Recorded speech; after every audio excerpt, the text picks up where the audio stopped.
കിച്ചണിലേക്ക് സ്വാഗതം. ഇന്ന് നമുക്ക് ബ്രേക്ക്ഫാസ്റ്റ് റെസിപ്പിയിൽ ഉള്ളി അടയും നല്ല കട്ടി തേങ്ങാ ചമ്മന്തിയും ചെയ്യാം. നല്ലൊരു കോമ്പിനേഷനാണ് ഉള്ളി അടയും തേങ്ങാ ചട്നിയും. ഞാൻ ഇടയ്ക്കൊക്കെ ഉണ്ടാക്കുന്ന ഒരു റെസിപ്പിയാണിത്. അപ്പോൾ നമുക്ക് നോക്കാം എങ്ങനെയാണ് ചെയ്യുന്നതെന്നുള്ളത്. ഇതിനകത്തേക്ക് ഞാൻ സാധാരണ പച്ചരിയാണ് എടുത്തിരിക്കുന്നത്. നമ്മൾ പലഹാരമൊക്കെ ഉണ്ടാക്കുന്ന പച്ചരി, ദോശയ്ക്കും ഇഡ്ഡലിക്കൊക്കെ എടുക്കുന്ന ആ പച്ചരിയാണല്ലോ, വെള്ളപ്പച്ചരി. അപ്പോൾ അത് ഒരു കപ്പ് എടുത്തിട്ടുണ്ട്. ഇതിൽ നമുക്കിനി കുറച്ച് പരിപ്പൊക്കെ ചേർത്ത് കൊടുക്കണം. ഞാൻ ഇതിൽ തോരൻ പരിപ്പും പിന്നെ കുറച്ച് കടലപ്പരിപ്പുമാണ് ചേർത്തിരിക്കുന്നത്. വേറെ ഒന്നും ചേർക്കണ്ട, ഇത്രയും മതി. അപ്പോൾ ഇതിനകത്ത് ഇപ്പോൾ ക്രിസ്പി ആയിട്ട് എടുക്കണം എന്നുണ്ടെങ്കിൽ കുറച്ച് അരി കൂടുതൽ ചേർക്കണം, നമുക്ക് സോഫ്റ്റ് ആണെങ്കിൽ പരിപ്പ് കൂടുതൽ ചേർക്കണം. അങ്ങനെയാണ് ഇതിൻ്റെ ഒരു കോമ്പിനേഷൻ വരുന്നത്. അപ്പോൾ ഇതിപ്പോൾ ഒരു സാധാരണ ഒരു കട്ടി ആയിട്ടുള്ളൊരു അടയാണ് നമുക്ക് ഉണ്ടാക്കിയെടുക്കാൻ പറ്റും ഈ ഒരു കോമ്പിനേഷനിൽ. ഇതിന് അളവ്, ഇതിൻ്റെ മുളകിൻ്റെ അളവൊക്കെ നമുക്ക് കുറച്ച് കൂടുതൽ വേണമെങ്കിലും ചേർക്കാം, കുറച്ച് വേണമെങ്കിലും ചേർക്കാം. അതൊക്കെ നമ്മുടെ ഇഷ്ടം, എരിവ് എങ്ങനെ വേണം എന്നുള്ളത്. അപ്പോൾ ഇത്രയും ചേർത്ത് കൊടുത്തിട്ട് ഇത് നന്നായിട്ടൊന്ന് കഴുകിയെടുക്കുക. 3-4 പ്രാവശ്യം കഴുകുക. അതിനുശേഷം ആവശ്യത്തിനുള്ള വെള്ളം, കുതിരാൻ ആവശ്യമുള്ള വെള്ളം മാത്രമേ ഒഴിക്കാവൂ. ബാക്കി കൂടുതൽ വെള്ളമൊന്നും ചേർക്കേണ്ട ആവശ്യമില്ല. ഇതിപ്പോൾ നമ്മൾ കട്ടിയായിട്ടാണ് ഒന്ന് അരച്ചെടുക്കാനുള്ളത്. അപ്പോൾ അതിലേക്ക് വേണ്ടി അതിനകത്തേക്ക് കുറച്ച് ഞാൻ ഇവിടെ കുറച്ച് കായത്തിൻ്റെ പൊടിയാണ് ചേർത്ത് കൊടുക്കുന്നത്, പിന്നെ കുറച്ച് ഉപ്പും. ഇപ്പോൾ എല്ലാം ചേർത്ത് വെച്ചിട്ടുണ്ട്. ഇനി അരച്ചാൽ മാത്രം മതി. അപ്പോൾ ഇതിപ്പോൾ 2 മണിക്കൂർ നേരം മിനിമം ഇതൊന്ന് കുതിരാനായിട്ട് വയ്ക്കണം, അല്ലെങ്കിൽ രാത്രി മുഴുവൻ ഇട്ട് വയ്ക്കാം. കൂടുതൽ കുതിരുന്നാൽ കുഴപ്പമൊന്നുമില്ല, 2 മണിക്കൂർ മിനിമം വേണം അത് കുതിരാനായിട്ട്. അപ്പോൾ നമ്മൾ രാവിലെ ഇപ്പം രാത്രി തലേന്ന് ഇട്ട് വയ്ക്കാൻ മറന്നു പോയിട്ടുണ്ടെങ്കിൽ രാവിലെ നമ്മൾ എണീക്കുമ്പോൾ ഒരു 6 മണിക്കൊക്കെ എണീക്കുമ്പോൾ ഒന്ന് കുതിരാനായിട്ട് ഇട്ടാൽ മതി. അപ്പോൾ ഒരു 8 മണിയാകുമ്പോഴേക്കും അരച്ചെടുത്ത് ഉണ്ടാക്കാൻ പറ്റും. അപ്പോൾ വളരെ പ്ലാനിങ് ഒന്നും ആവശ്യമില്ല. രാവിലെ ഉണർന്നതിന് ശേഷം വേണമെങ്കിൽ ഇത് നമുക്ക് ചെയ്തെടുക്കാമെന്നേ ഉള്ളൂ. അപ്പോൾ ഇതിപ്പോൾ അരച്ചെടുത്തിട്ടുണ്ട്. ആ മുളകിൻ്റെ ഞെട്ടൊക്കെ മാറ്റിയതിന് ശേഷം അരച്ചെടുക്കുക. ഇതിപ്പോൾ നല്ല തരിപ്പായിട്ട് വേണം അരച്ചെടുക്കാൻ. അപ്പം ഞാൻ നേരത്തെ പറഞ്ഞു, വെള്ളം കൂടുതലൊന്നും ആയി പോകരുത്, നല്ല കട്ടിക്ക് തന്നെ അരച്ചെടുക്കണം. എന്നാലേ ഇതിൻ്റെ ഒരു അടയ്ക്ക് നല്ല സ്വാദ് കിട്ടുള്ളൂ. അപ്പോൾ ഇതിൽ ഞാൻ ഉള്ളി ഇതിൽ കൂടെ മിക്സ് ചെയ്താണ് ഇട്ടിരിക്കുന്നത്. ഒരു ചെറിയ ഒരു സവാള നല്ല നമ്മൾ ഓംലെറ്റിനൊക്കെ അരിയുന്ന പോലെ ചെറുതായിട്ടൊന്ന് അരിഞ്ഞിട്ട് ഇതിനകത്ത് ഇട്ട് കൊടുക്കുക. ഇനി വേണ്ടാന്നുണ്ടെങ്കിൽ നമ്മളിപ്പം ഇങ്ങനെ ഈ മാവ് ഇങ്ങനെ നമ്മൾ തവയിലൊന്ന് സ്പ്രെഡ് ചെയ്ത് കൊടുക്കുമല്ലോ, അപ്പോൾ അതിൻ്റെ പുറത്ത് സ്പ്രിങ്കിൾ ചെയ്താലും മതി ഉള്ളി. പക്ഷേ ഞാനിത് അടയിൽ തന്നെ മാവിൽ തന്നെ ചേർത്തിട്ടങ്ങ് ചെയ്യുകയാണ്. അതായിരിക്കും കൂടുതൽ ടേസ്റ്റി ആയിട്ട് എനിക്ക് തോന്നിയിട്ടുള്ളത്. അപ്പോൾ ഇതിങ്ങനെ എത്രത്തോളം സ്പ്രെഡ് ചെയ്യാൻ പറ്റുമോ അത്രത്തോളം തിന്നാക്കി എടുക്കുക.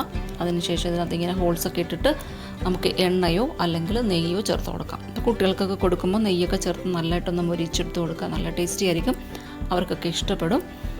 അപ്പോൾ നല്ല സ്മെല്ലാണിപ്പം ഈ ഉള്ളിയൊക്കെ മൊരിഞ്ഞ് വരുന്നതിൻ്റെ. വളരെ ടേസ്റ്റി ആയിട്ടുള്ളൊരു അടയാണിത്. അപ്പോൾ ഇത് നമുക്ക് ബ്രേക്ക്ഫാസ്റ്റ് ചെയ്യാം, ഡിന്നറിനും ചെയ്യാം, കുഴപ്പമൊന്നുമില്ല. അല്ലെങ്കിൽ 4 മണിക്ക് ചായക്കാണെങ്കിൽ ഇത് ഉണ്ടാക്കിയെടുക്കാം. അപ്പോൾ ഇതിപ്പോൾ നമ്മൾ ഒന്ന് പ്രസ് ചെയ്ത് കൊടുത്താൽ കുറച്ച് എവിടെയെങ്കിലുമൊക്കെ കട്ടായിട്ട് ഇരിക്കുന്നെങ്കിലും ഒന്ന് അമർത്തി കൊടുത്താൽ ഒന്ന് കുറച്ചുകൂടെ തിന്നാക്കിയെടുക്കാം. ഇപ്പോൾ മീഡിയം ഫ്ലെയിമിൽ വെച്ചിട്ട് 2 സൈഡ് നല്ല ബ്രൗൺ കളറൊക്കെ ആവുന്നവരെ ഒന്ന് മൊരിയിച്ചെടുക്കുക. ഇനി നമുക്ക് ഇതിനകത്തേക്ക് ആവശ്യമായിട്ടുള്ള ചട്നി റെഡിയാക്കാം. അപ്പം ഞാനിവിടെ ചട്നി നേരത്തെ റെഡിയാക്കി വെച്ചിട്ടുണ്ട്. അതിപ്പം വീഡിയോയിൽ ഇപ്പോൾ രണ്ടാമത് കാണിക്കുന്നതേ ഉള്ളൂ, കാരണം അത് ചൂടായിട്ടാണ് ഈ അട കഴിക്കാനുള്ളത്. അപ്പം തണുത്ത് പോയാൽ കുറച്ച് സ്വാദ് പോകും. അപ്പം നേരത്തെ തന്നെ ഞാൻ ഈ ചട്നി റെഡിയാക്കിയിട്ടുണ്ട്. അതിൻ്റെ വീഡിയോ ഞാനിപ്പോൾ പറയുന്നതേ ഉള്ളൂ.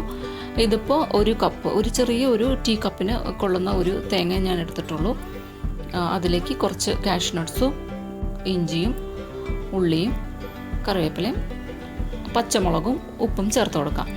പച്ചമുളകിൻ്റെ അളവൊക്കെ നമുക്ക് എത്ര ആണോ കൂടുതൽ വേണമെങ്കിൽ ചേർത്ത് കൊടുക്കാം, അല്ലാതൊക്കെ നമ്മുടെ ആവശ്യത്തിനുള്ളതൊക്കെ ചേർത്ത് കൊടുക്കാം. എന്നിട്ടിത് അരച്ചെടുക്കുക. ആവശ്യത്തിനുള്ള വെള്ളം മാത്രമേ ചേർക്കാവൂ, കൂടുതൽ വെള്ളം ചേർക്കേണ്ട ആവശ്യമില്ല. അരച്ചതിന് ശേഷം വേണമെങ്കിൽ ഒരല്പം വെള്ളം ഈ ജാറിൽ ചൂടുവെള്ളം കുറച്ച് തിളപ്പിച്ചാറിയ വെള്ളം ഒഴിച്ച് ഒന്ന് കലക്കി ഒഴിച്ചു കൊടുക്കാം.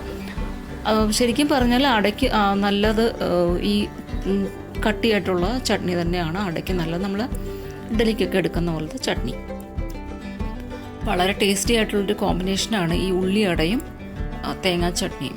അപ്പോൾ എല്ലാവരും ഈ ഒരു റെസിപ്പി ഒന്ന് ട്രൈ ചെയ്ത് നോക്കുക. ഈ ഒരു കോമ്പിനേഷൻ എല്ലാവർക്കും ഇഷ്ടപ്പെടും. എനിക്ക് ഫീഡ്ബാക്ക് തരിക ചെയ്തതിന് ശേഷം. അത് ഭയങ്കര അത്യാവശ്യമാണ് ഫീഡ്ബാക്ക്, എന്നാലേ നമുക്ക് അറിയാൻ പറ്റുള്ളൂ ഈ ചെയ്യുന്ന വീഡിയോസൊക്കെ എല്ലാവർക്കും ഇഷ്ടപ്പെടുന്നുണ്ടോ ഇല്ല എന്നുള്ള കമൻറ്റ് ബോക്സിൽ ഇട്ട് തരിക, അല്ലെങ്കിൽ മെയിൽ ചെയ്യുക. ഇത് ഇപ്പോൾ ഇനി ഈ ചട്നി ഒന്ന് താളിച്ചു കൊടുക്കാം. അപ്പോൾ അതിലേക്കായിട്ട് കുറച്ച് വറ്റൽമുളകും കടുകൊക്കെയാണ് ഞാൻ ഇട്ട് കൊടുത്തിരിക്കുന്നത്. ഞാൻ ഒരു സാധനം ഇതിനകത്ത് ചേർക്കാൻ മറന്നുപോയി, അത് ഉഴുന്നുപരിപ്പാണ്. അപ്പോൾ നിങ്ങൾ ചെയ്യുമ്പോൾ ഉഴുന്നുപരിപ്പും കൂടെ ഒരല്പം ഒരു 1/4 ടീസ്പൂൺ ഉഴുന്നുപരിപ്പും കൂടെ ഇട്ടിട്ട് ഒന്ന് ചെയ്യാം.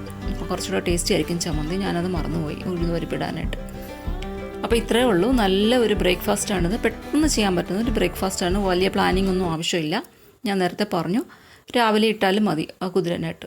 അപ്പോൾ എല്ലാവരും ചാനൽ സബ്സ്ക്രൈബ് ചെയ്തിട്ടില്ലെങ്കിൽ ചെയ്യുക. ഇനിയും നല്ലൊരു ബ്രേക്ക്ഫാസ്റ്റ് റെസിപ്പി ആയിട്ട് നമുക്ക് അടുത്ത വീഡിയോയിൽ കാണാം. Thank you. Bye bye.